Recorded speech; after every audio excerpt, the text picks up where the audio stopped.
প্রিয় দর্শক, রনি বিডির পক্ষ থেকে শুভেচ্ছা নেবেন। আশা করি আপনারা সকলে ভালো আছেন। আজকে আমি এসেছি মানিকগঞ্জ জেলা বুরুন্ডি গ্রামে। বুরুন্ডি গ্রাম, এটার ইউনিয়ন হাটিপাড়া। এই যে আজকে যে লাউ ক্ষেতটা দেখতে পাচ্ছেন, আপনাদেরকে দেখাই। এই যে একটি লাউ গাছে দেখেন কি পরিমাণ লাউ ধরেছে। দেখেন হাজার হাজার লাউ এই ক্ষেতটাই।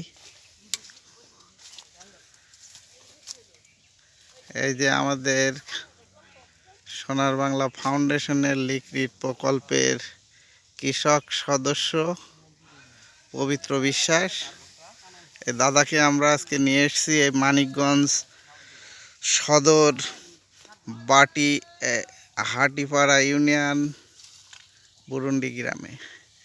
দেখেন পবিত্রদা কিভাবে লাউগুলো দেখছে। দেখেন, এই দেখেন আপনাদের ক্ষেতটা দেখাই। এই যে পুরো ক্ষেত দেখেন, লাউ, শুধু লাউ আর লাউ রয়েছে এখানে। এখানে যার ক্ষেত, সে তার সাথে আলাপ করলাম কিছুদিন আগেও। প্রতিটা লাউ 100 টাকা পিসে সে বিক্রি করেছে। এখন কিছুটা কম, তারপরেও দেখেন তার ক্ষেতে কি পরিমাণ লাউ আছে।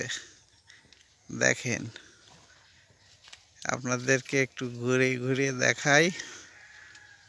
দেখেন, এই যে কাছ থেকে দেখাই, লাউটা দেখেন কি অবস্থা। প্রচুর লাউ এক কথায়।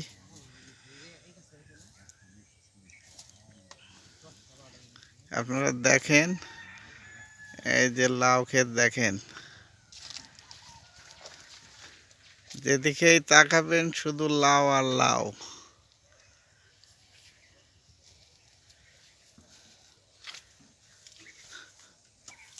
দাদা, কি মনে হচ্ছে আপনার লাউ দেখে? আসলে লাউ দেখে খুব সন্তুষ্ট। আর এখানে যে এই গাছে এত লাউ ধরবে কখনো বিশ্বাস করতে পারিনি। আমাদের অঞ্চলেও এতটা ভালো লাউ আসেনি, কিন্তু এখানে দেখছি যে লাউ জাতটা ভালো। আর দেখছেন তো যে কত লাউ, কত দেখে অন্তত খুব ভালো লাগছে। যে মালিক, সে মালিক তো এখানে নাই, আমরা আসছি কালীগঞ্জ থেকে। এই যে আমার দেখে খুব সুন্দর লাগছে। এই যে আপনি এখানে যেটা দেখলেন, এই ক্ষেতটা দেখে কি আমাদের ঝিনাইদহ জেলায় এই চাষটা করা কি সম্ভব? আপনাকে ধন্যবাদ। আসলে আমাদের যদি সম্ভব হতো, এই ইনার যে লার কর্তৃপক্ষ, ইনারদের সাথে কথা বলে যদি কোনোভাবে বীজটা আমরা প্রয়োগ করতে পারতাম, তো নিয়ে যেতে পারলে অন্তত আমাদের সুবিধা হতো। আবার প্লাস আমরা এটা করার উপযোগ হতাম।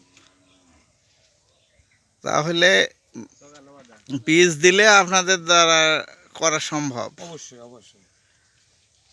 আচ্ছা, ঠিক আছে।